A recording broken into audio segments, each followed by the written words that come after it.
한국인들이 두유노 김치로 자체 김치 바이럴을 시도한 지도 어언 수십 년. 드디어 외국인들도 김치를 먹기 시작한 것 같습니다. 이번엔 진짜 같습니다. 수치로도 증명할 수 있거든요. 요즘 워낙 한류가 파급력이 있다 보니 한국의 영화나 드라마가 인기를 끄는 건 이제 좀 익숙해졌는데요. 외국인들이 삼겹살을 구워 먹고 김밥을 말아 먹고, 저는 특히 김치를 담그는 레시피를 공유한 걸 보면요, 아, 이거 실화인가?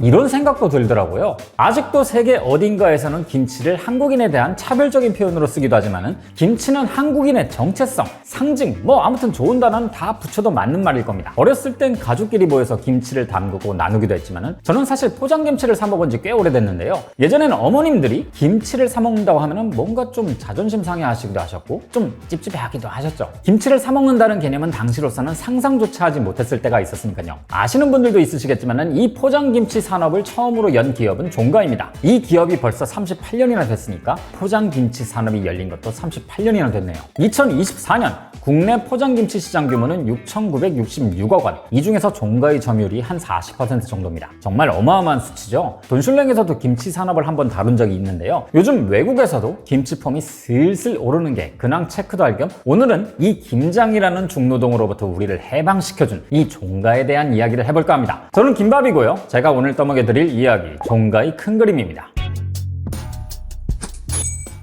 종가는 87년부터 시작해서 지금까지 왕좌의 자리를 내준 적이 없습니다. 시장을 연 장본인이니까 그럴만도 하죠. 중국산 김치가 국내에 본격적으로 풀리기 시작한 게 2000년대인데요. 아마 국내산 김치를 일찌감치 상품화하지 않았더라면 이 중국산 김치에 많은 점유율을 빼앗겼을지도 모릅니다. 종가는 1987년 서울 올림픽을 한 해 앞두고 등장합니다. 당시에 포장김치를 보고 모두가 이런 생각을 했대요. 이게 과연 팔릴까? 김치는 무조건 집에서 담가 먹는 거였거든요. 여건이 되지 않는 사람들은 이웃들이 나눠주기도 했었고요. 모두가 집에서 김치를 만들고 있고, 아시다시피 김치는 집마다 고유한 맛이 있는데 상품화된 김치가 과연 팔릴까 싶었던 거죠. 그런데 당시 사회적인 분위기를 보면은 슬슬 김치를 상품화하는 게 필요하기도 했었습니다. 우선 올림픽을 앞두고 있었기 때문에 외국인들에게 우리나라 김치를 알릴 수 있는 좋은 타이밍이기도 했고, 80년대부터는 일본에서 김치 소비가 점점 늘고 있어서 수출에 도전해볼 만도 했거든요. 이때는 종가가 아니라 종갓집이었는데요. 창업할 당시에 라인업이 아주 보통이 아니었습니다. 인간문화재 38호이자 조선 궁중음식 전수자인 황혜성 선생을 고문으로 초빙하고 카이스트 연구진 등 수많은 연구가들을 섭외했죠. 하지만 아무도 가지 않는 길을 가는 것은 쉽지 않은 일입니다. 어떤 김치를 만들 것인가, 이것부터 난관이었거든요. 김치를 상품으로 만들기가 왜 까다로운지 아시나요? 지역마다, 가정마다, 그리고 기후마다 다 다른 스타일의 김치를 먹기 때문입니다. 젓갈 맛이 강한 전라도식 김치, 소금과 고춧가루를 많이 넣어서 맵고 짠 경상도식 김치 등등 수십 가지의 김치가 존재하죠. 보통 소비자들은 본인에게 익숙한 맛의 김치를 소비하는 경향이 있고요. 그런데 김치를 전국으로 팔려면은 표준화 작업이 필요합니다. 전국의 소비자들을 모두 만족시킬 수 있는 김치를 만드는 게 관건이었죠. 김치의 다양성을 고려하면 표준화는 정말 쉽지 않은 작업이었을 겁니다. 1987년 다행히 표준화된 조리법을 개발하는 데 성공하면서 최초의 포장김치가 세상에 나오긴 했는데요. 문제는 보존 방법이었습니다. 김치는 발효식품인데 포장김치는 밀봉을 해서 판매되다 보니까 유통되는 과정에서 자연스럽게 부풀어 오를 수 있었거든요. 우선 이걸 잡아야 했고, 두 번째로는 보존기간이 20일로 짧다는 거였습니다. 보존기간이 짧다는 건 기업에게 별로 좋을 게 없습니다. 보존기간은 짧으면 짧을수록 폐기를 더 자주 해야 하고, 그럼 폐기 처리에 드는 비용은 당연히 커지죠. 이건 수출을 할 때도 손해입니다. 배에 싣고 나르는 동안 유통기한이 임박하게 되고 겨우 도착해서 좀 팔릴만 하면 폐기할 때가 되는 거예요. 반대로 보존기간이 조금이라도 더 늘어나면 당연히 더 많이 팔 수 있는 거죠. 김치를 팔려면 포장이 중요하구나. 종가가 이걸 느끼고 바로 포장재 개발에 들어갑니다. 그 결과 보존기간도 비교적 더 늘어난 포장재를 만들어낼 수 있었죠. 덕분에 종가는 92년 바르셀로나 올림픽에서 공식 김치 납품업체로 선정이 됩니다. 무려 20만 명 분량의 김치였죠. 그리고 종가 입장에선 의미가 더 있었는 게, 당연히 김치는 우리나라의 음식이지만은 먼 타국에서 종가라는 브랜드가 김치 종주국의 김치로서 인정을 받게 된 겁니다. 이후에 종가는 국내에서 품질 관리 측면이나 포장, 위생 등에서 표준을 만들었다는 평가를 받게 됐죠. 종가가 출시한 제품 중에서 하나 재미있는 게 있다면 93년에 출시한 캔김치입니다. 해외여행이 자유로워지면서 외국으로 나갈 때 가지고 갈 만한 김치를 만들어 판 거죠. 지금이야 우리나라 우리나라 사람들도 외국 음식에 많이 익숙해져 있지만은 예전엔 외국에 나가서도 한식 찾는 사람들이 정말 많았거든요. 포장김치는 점점 더 많이 팔렸습니다. 사람들은 날마다 더 바빠졌고 가족 구성원은 계속 줄어들었죠. 자연스럽게 김치를 담가 먹는 사람들도 줄었고요. 사실 종가도 김치를 담가 먹지 않는 사람들이 이렇게까지 빨리 늘어날지는 몰랐을 겁니다. 김치 판매는 조금씩 안정권에 접어들게 되는데요. 그만큼 이 김치의 상품성이 더 중요해졌습니다. 맛있는 걸 넘어서서 집에서 한 것 같은 김치를 찾는 소비자들도 생겼죠. 왜 지금도 포장김치 유목민들은 꾸준히 보이잖아요. 경쟁자들도 마침 하나둘씩 늘어났으니 종가도 뭔가를 보여줘야 했습니다. 이때 종가가 한 것들 중에서 눈에 띄는 게 있다면 바로 유산균 연구인데요. 모든 발효식품은 상품화하는 과정에서 유산균을 배양하고 발효의 품질을 높이는 게 중요합니다. 김치도 마찬가지죠. 김치에 어떤 유산균이 들어있는지에 따라서 김치의 맛이 완전히 달라지거든요. 좀 더 쉽게 설명하자면 이런 겁니다. 당시 포장김치는 냉장고에 보관하면 너무 빨리 식어버린다는 단점이 있는데요. 종가가 이걸 해결하기 위해서 2001년부터 김치 유산균을 분리배양하는 연구를 시작해서요. 자연적으로 김치에서 생기는 유산균뿐 아니라 김치의 유산균을 따로 첨가하는 과정을 거치고 있다고 합니다. 저는 이렇게 식품에다 과학이 결합되는 걸 보면 너무 신기하고 재밌더라고요. 그런데 우리나라의 김치 소비 지형을 완전히 흔들어 놓는 제품이 등장합니다. 바로 김치 냉장고였죠.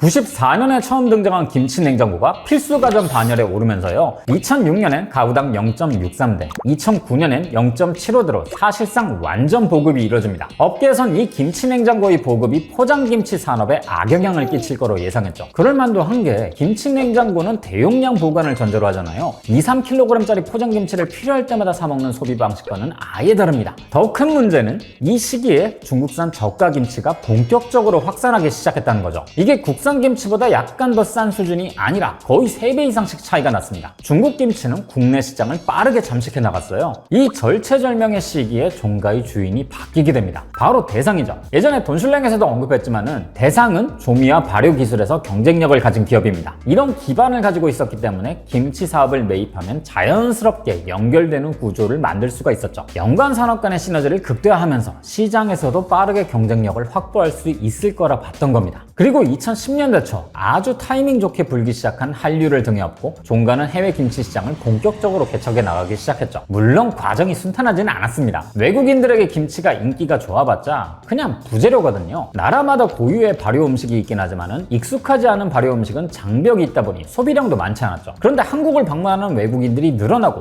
김치가 어느 정도 알려지고 난 뒤로는 소비량도 꽤 늘어났습니다. 이렇게 차츰차츰 발을 넓혀서 지금은 80여 개국에 수출하고 있다고 하더라고요. 이 김치가 변곡점을 맞이한 건 2010년대 후반입니다. 한국이라는 나라 자체가 서양에 아주 대대적으로 알려지면서 한국 음식도 함께 퍼지기 시작했거든요. 한식이 새롭고 이국적인 음식으로 받아들여졌죠. 김치를 먹는 배우, 인플루언서들이 등장했고 직접 김치를 담가 먹는 외국인들의 영상이 보이기 시작한 것도 바로 이때부터입니다. 사실 제 생각엔 김치 세계화에서 가장 큰 걸림돌은 맛도 향도 아닌 낯설기 때문이 아닐까 하는데요. 한국 드라마와 영화 덕분에 허들이 많이 낮아지지 않았나 싶습니다.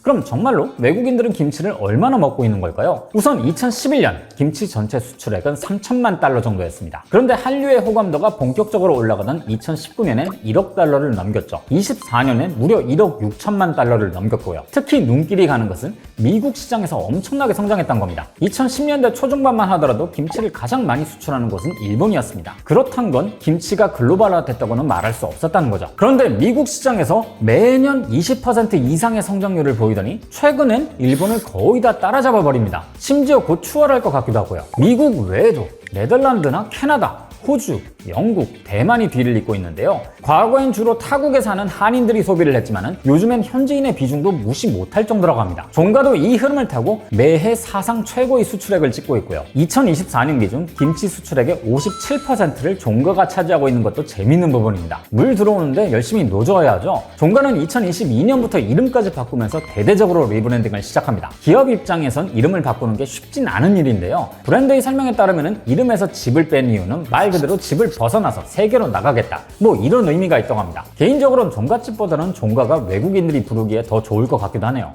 실제로 최근 미국에서 활동을 많이 하고 있는데요. 타임스퀘어에 광고를 걸기도 하고 캘리포니아에 김치 생산 공장을 구축하기도 했습니다. 서구권 국가에서 김치 공장 가동은 최초라고 하더라고요. 미국에서 매년 20% 이상씩 성장하는 이상 기업 입장에선 상품 관리에 좀 더 매진할 필요가 있는데요. 현지에다 공장을 세우는 것만큼 확실한 게 없죠. 프랑스 르크로둥블루, 미국의 CI와 김치 요리 대회를 연 것도 재밌는 이벤트였습니다. 김치를 활용한 레시피를 개발한 건데요. 사실 한국에서야 김치를 찌개에도 넣고 볶아도 넣고 쌈도 싸먹고 파스타에도 넣어 먹지만은 외국에선 김치가 주로 샐러드처럼 소비되거든요. 이러면 판매에 제한이 있겠죠? 좀 더 서양인의 입맛에 맞는 다양한 레시피를 만들어서 소개할 필요가 있었을 겁니다. 그리고 요즘 기업들이 빠지지 않고 하는 활동이 하나 있죠. 종가도 팝업 스토어를 적극적으로 활용합니다. 23년엔 팝업의 성지 성수동에서 첫 팝업 스토어를 열었고 작년엔 부산 광안리, 올해에는 일본 도쿄에서 팝업을 했는데요. 한국에서도 외국인 방문자가 꽤 많았다고 하고 일본에서도 7일 만에 1만 2천 명이 넘는 사람들이 방문했다고 하니까 확실히 전보다는 김치에 대한 관심도가 높아진 것 같긴 하네요. 종가의 포장김치가 등장하면서 김치 산업이 탄생하고 성장한 것은 부정할 수 없는 사실입니다. 이걸 좀 쪼개서 본다면요. 80년대 후반엔 전에 없던 김치 산업의 막이 열렸다면 이젠 김치 산업의 글로벌화라는 제2막이 열린 것 같다는 생각이 들더라고요. 개인적으로는 미국에서의 성장률이 꽤 의미 있게 보이는데요. 이렇게 수치로 보니까 이젠 정말로 김치가 좀 알려지나 보다 싶은 게 느껴지는 것 같습니다. 최초의 포장김치 산업을 연 종가는 앞으로 어떤 것들을 보여주게 될지 지켜보는 것도 재밌을 것 같네요. 그럼 저는 다음 주에 다시 뵙겠습니다.